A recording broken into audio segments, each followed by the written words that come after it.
aquela pessoa, aquele amigo, até mesmo um boy que está saindo, que não tem muita responsabilidade, ainda continua morando na casa dos pais mesmo depois de muito tempo, né? Morre de medo de estudar, não para emprego, entre outras características. Pois é, pode ser que essa pessoa tenha síndrome do Peter Pan. Conhece? Não? Então vem aqui que eu vou explicar nesse vídeo.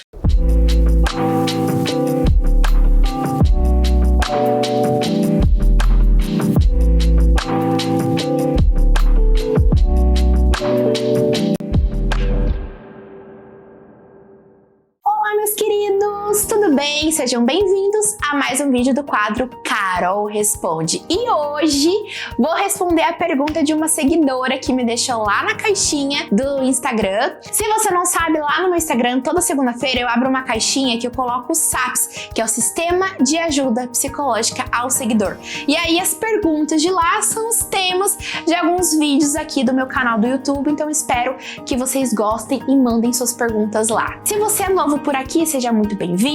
Aproveita, já dá aquele like, comenta, compartilha e não esquece de me seguir nas redes sociais, como o Instagram, por exemplo, que eu posto bastante conteúdo por lá, inclusive o SAPS, tá? Bom, gente, respondendo então a pergunta dessa seguidora de hoje, que me perguntou sobre: Carol, existe síndrome Peter Pan? Já estudou sobre isso, principalmente síndrome de Peter Pan em homens? Bom, agradeço muito a essa seguidora que fez essa pergunta e respondendo para vocês, sim, já atendi em consultório as pessoas com síndrome de Peter Pan, mas não só homens. Mulheres também, mas vou explicar aqui no vídeo pra vocês. Bom, gente, vamos lá. A síndrome de Peter Pan não é uma doença e não é um transtorno, que eu já explico em outros vídeos aqui do canal. Então, a doença, ela é fisiológica, biológica, e o transtorno, ele é algo que você vai conviver ao longo da vida, como, por exemplo, a ansiedade, que não tem cura, mas tem tratamento. Já a síndrome, ela é algo mais pontual, né? Então, a síndrome do Peter Pan nada mais é do que o medo de algumas pessoas que têm receio de crescer, sair da casa dos pais, de ter responsabilidade, são pessoas muito inseguras. Então, essa síndrome, ela não acomete só homens, mulheres também. Por que o nome Peter Pan? Porque o Peter Pan, ele fica acarretado com pessoas que são aventureiras, que não têm responsabilidade, que vive, né, mudando de rota, não para em alguma coisa só. Não que isso seja ruim, tá, gente? Mas quando não tem um equilíbrio, quando isso traz malefícios para sua vida, não só familiar, mas conjugal, pessoal, amigos, né, um social e profissional, provavelmente a pessoa tem a síndrome de Peter Pan. O que acontece? A pessoa, é muito difícil ela chegar em consultório falando: ai, Carol, eu tenho medo de crescer, por isso que eu tô aqui. Claro que não, isso não vai acontecer. Provavelmente foi indicação ou da esposa ou do marido. Você não cresce, você não tem responsabilidade, você é muito imaturo, você precisa fazer terapia, você precisa mudar esse seu comportamento, não te aguento mais. Aí a pessoa procura ajuda, tá? Ou essa pessoa já passou por muitos contextos no histórico de vida dela, né? Ou por não parar emprego, ou por receber muito pé na bunda, ou até mesmo ter muitos problemas de frustração na sua vida, é quando elas vão procurar ajuda. Então, gente, uma coisa muito importante é: as pessoas que têm síndrome de Peter Pan são pessoas adultas. E o grande viés desse assunto é porque são pessoas que tiveram uma infância muito feliz. Então são pessoas mimadas, que foram muito paparicadas pelos seus pais, são pessoas assim que tudo que queriam tinham, né? Não sabem falar não. Então são pessoas que eram crianças mimadas, cresceram e aí a vida ensina, elas caem do muro e aí é quando bate de frente com a realidade e aí elas acham que o mundo todo tá contra elas. Então é muito importante entender que pessoas, às vezes, não só de condição de vida financeira muito boa, tá? Mas pessoas assim que tiveram uma estrutura familiar muito boa, os pais protegeram, os pais colocaram numa bolha, os pais fazem tudo por essa criança, ela vai tornar um adulto imaturo, irresponsável, infantil, tá? E aí, ao longo da vida, ela vai se relacionar, ao longo da vida ela vai trabalhar e a vida vai dar uns um chacoalhão aí, né? E se a pessoa ficar desse jeito pro resto da vida, ela vai perder muito mais. Então é aquilo que eu falei, ou ela vai vir por indicação de alguém, ou por muitos traumas, achar que a vida virou as costas pra ela, tá? E aí ela vai procurar ajuda psicológica. Gente, o tratamento em relação a isso não é psiquiátrico, não tem nada a ver com medicação, porque não é um transtorno, tá? A síndrome, ela é mais pontual. Então, qual é o melhor tratamento? Psicoterapia clínica.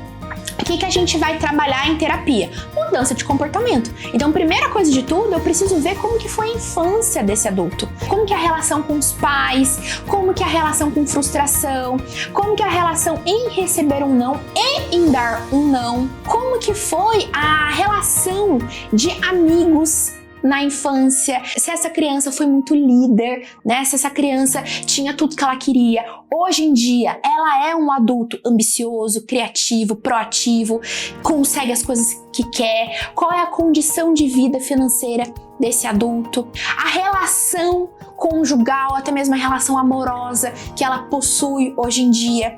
Tudo isso a gente vai conseguir trabalhar para poder, então, ter a troca, a mudança de comportamento propriamente dito desse problema específico que essa pessoa procura ajuda psicológica, ok? Se você tem um parceiro ou uma parceira ou conhece uma amiga que tá passando por isso, é muito importante você não punir, tá? Você não julgar. Porque, gente, a vida passada dessa pessoa não te condiz hoje. Não que isso vai tornar quem ela vai ser, tá? Mas é uma variável que a gente precisa analisar. Então, uma coisa que você pode fazer para esse seu parceiro, amigo, etc., é ensinar, é dar uns toques, dar uma dica.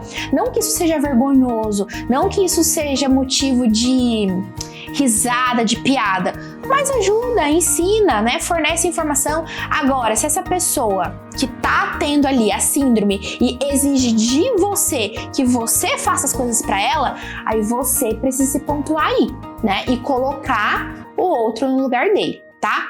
Em relação à terapia, a gente às vezes tem um pouco de dificuldade no começo, porque o terapeuta ele vai precisar, às vezes, ter um comportamento materno ou paterno de colocar limites que aquele adulto não teve quando foi criança, tá? Então, provavelmente, no começo de terapia, a gente precisa ter um elo, a gente precisa ter uma relação muito saudável, muito potente para esse cliente continuar em terapia.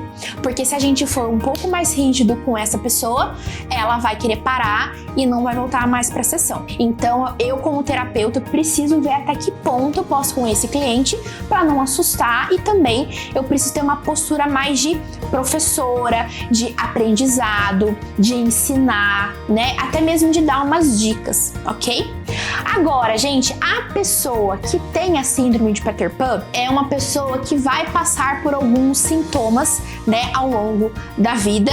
Não necessariamente assim que completar 18 anos, tá? Mas ela pode sofrer, por exemplo, um luto repentino da perda dos pais, ou até mesmo ela perdeu o emprego e ela não entende o porquê, sendo que ela é muito boa naquilo, tá? Ela pode sofrer com as amizades. Então, pessoas que têm os sintomas da síndrome de Peter Pan são pessoas inseguras, pode acarretar um pouco da autoestima, tá? Se relacionam com pessoas mais novas que ela, tem comportamentos de infantilidade, sempre dão desculpas pra tudo, não possuem responsabilidades, são insatisfeitas com as coisas, até chegam a ser controladoras, não se esforçam para conseguir algo, querem sempre de mão beijada, são pessoas egoístas, gostam de ordenar e criticar, necessitam chamar atenção, se comportam como crianças e choram com muita facilidade, tá? Então essas são uma das características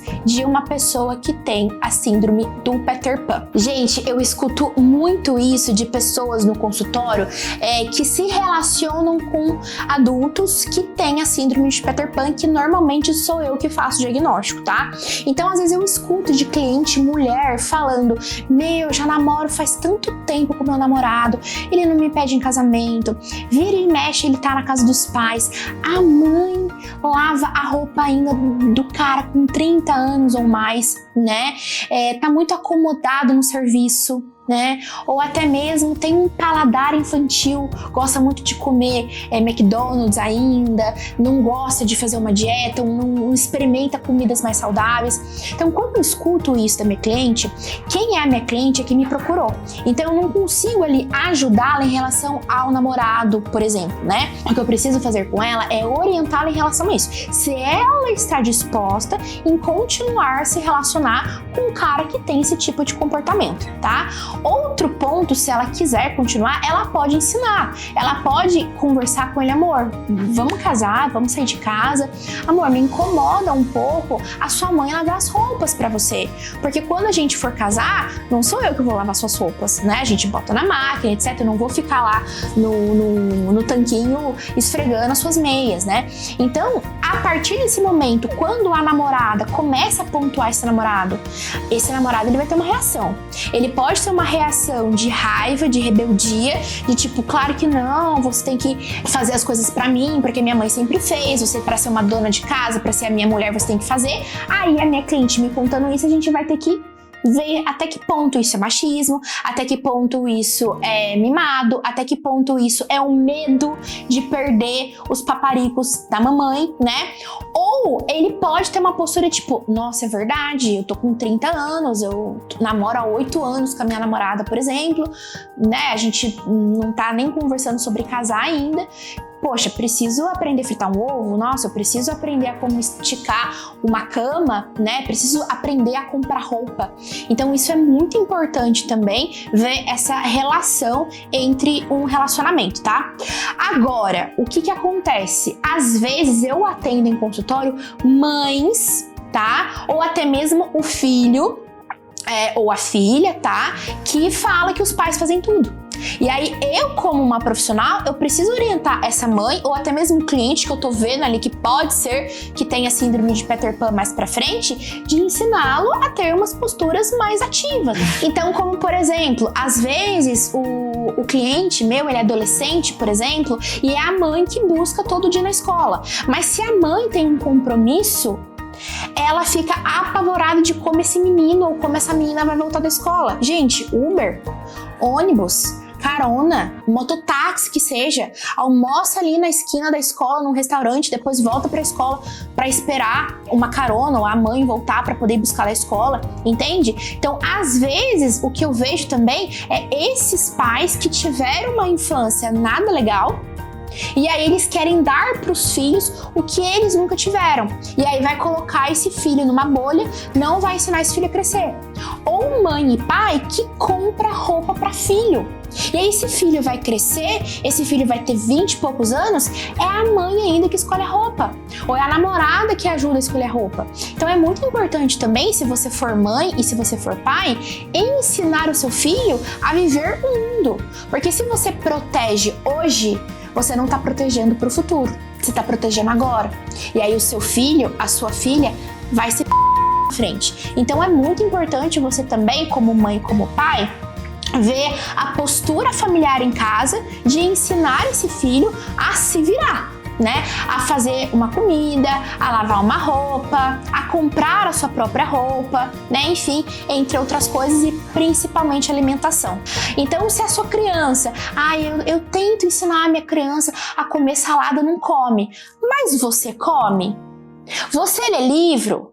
Você tem alguns padrões de comportamento de adulto? Se sim, o seu filho vai aprender por modelagem, o seu filho vai aprender por visualizar você fazer e vai reproduzir.